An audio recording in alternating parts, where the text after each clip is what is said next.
কি কি পাচ্ছ এই মুহূর্তে তথ্য, তা আমাদেরকে তুলে ধরো।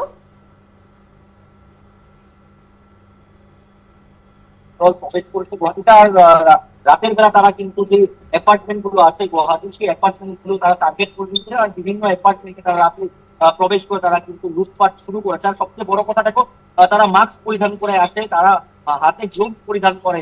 দেখো যে হাতে কেন গ্লোভ পরিধান করে, কারণ তারা লুটপাটের পর যদি সেই ক্রাইম সিনে সিআইডি বা অন্যান্য পুলিশের যে তদন্ত ফরেন্সিক যদি যায়, তাহলে তাদের ফিঙ্গারপ্রিন্ট পাওয়া যাবে না।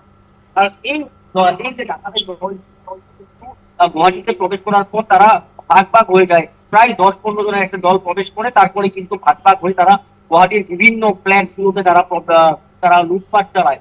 ইতিমধ্যে দেখো যে গুয়াহাটির নামি দামি কয়েকটা অ্যাপার্টমেন্টে ইতিমধ্যে কিন্তু তারা লুটপাট চালিয়েছে।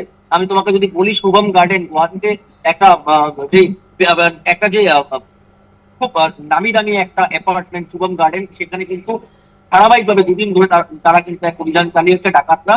আর তার আগেও দেখা গেছিল গুয়াহাটির বিভিন্ন ফ্ল্যাটে কিন্তু তারা অ্যাপার্টমেন্টে তারা অভিযান তাদের যে লুটপাটের অভিযান সেই অভিযান চালাচ্ছে।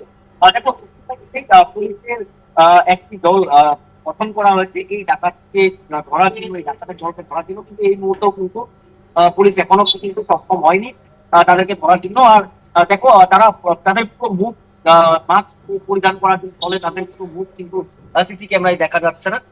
সেটা কিন্তু পুলিশের জন্য কিছু অসুবিধা হচ্ছে, যদিও পুলিশের যারা সূত্র আছে তাদেরকে এই যে পুরো গ্যাংটাকে ধরার জন্য, তাদের যে তথ্যগুলো নেবার জন্য কিন্তু সোর্সকে পুলিশ এখন অ্যাক্টিভ করেছে। আর দেখো সবচেয়ে আরেকটা বড় কথা যে তাদের হাতে অস্ত্র আছে কিনা সেটা কিন্তু এখনো জানা যাচ্ছে না। আর যদিও অস্ত্র আছে, তাহলে পিলালি কিন্তু একটা খুব ভয়ঙ্কর খবর গুয়াহাটিবাসীর জন্য। কারণ রাতের সময়, রাতের বেলা কিন্তু তারা যে ডাকাতের যে দলটি প্রবেশ করছে গুয়াহাটিতে, তারা ডাকাতি স্তরে যদি তাদেরকে কেউ বাধা দেওয়ার চেষ্টা করে, তাহলে তারা হয়তো অস্ত্র দিয়ে তাদেরকে মারতেও পারে। অর্থাৎ কিছু কিছু জায়গায় কিন্তু এখন দেখা যাচ্ছে যে সক্রিয় হয়ে আছে। বরপেটা, তোমার হাজোর, ধুবড়ি, তেমন জায়গাগুলি কিন্তু সেই ডাকাতের দল একটা প্রবেশ করেছে বলে ইতিমধ্যে আমরা পুলিশ সূত্রের থেকে জানতে পেরেছি। আর কিছুদিন আগে আমরা নিউজ লাইভ বাংলায় আমরা দেখেছিলাম দর্শকদেরকে যে গুয়াহাটির জালুকবাড়ি পুলিশ 4 জন ডাকাতকে ধরেছিল, তাদের দিকে অনেক সামগ্রী তাদের দিকে রিকভার করেছিল। কিন্তু এখন পরবর্তী সময় আমরা আরো তথ্য জানাবো এই ডাকাতদের দলটা পুলিশ তাদেরকে গ্রেফতার করতে পারে কি না, বা এই গ্যাংটা আরো কোথায় কোথায় পড়েছে, তাদের সাথে আর কি জড়িত আছে। তো ওই তথ্য কিন্তু আমরা সাপোর্ট করতে পারছি।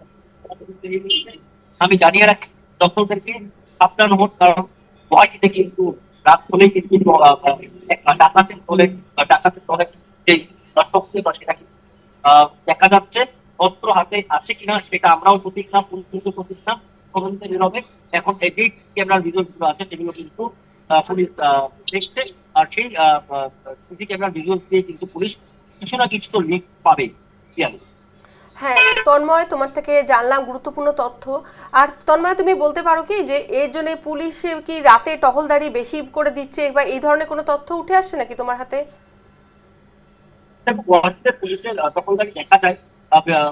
রাত হলেই কিন্তু পুলিশের যে পেট্রোলিং সেগুলো থাকে, কিন্তু তারপরেও দেখা যায় যে তেমন ধরনের ঘটনা হচ্ছে। তো কোথাও না কোথাও ত্রুটি রয়ে গেছে।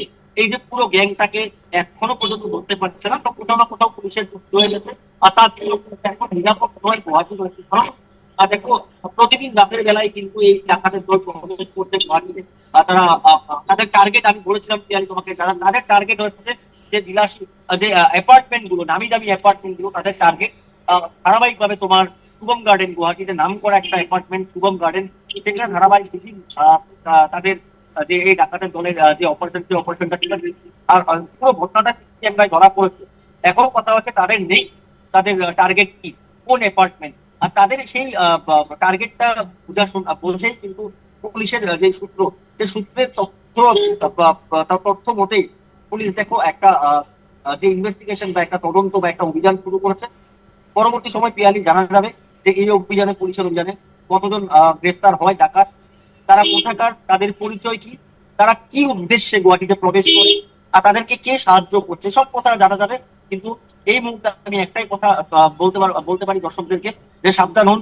আর আপনারা কোনো কিছু তেমন যদি সাসপিশিয়াস দেখেন, তাহলে কিন্তু আপনাদের আশেপাশে যে থানা আছে সেই থানায় কিন্তু আপনারা কল করুন, অথবা 112 পুলিশের যে কল নাম্বার 112, রাতের বেলা কিছু হলে আপনারা 112 তে কল করে পুলিশকে জানাতে পারেন। পিয়ালি। একেবারেই তন্ময়, তুমি আমাদেরকে গুরুত্বপূর্ণ তথ্য জানালে, তোমাকে ধন্যবাদ।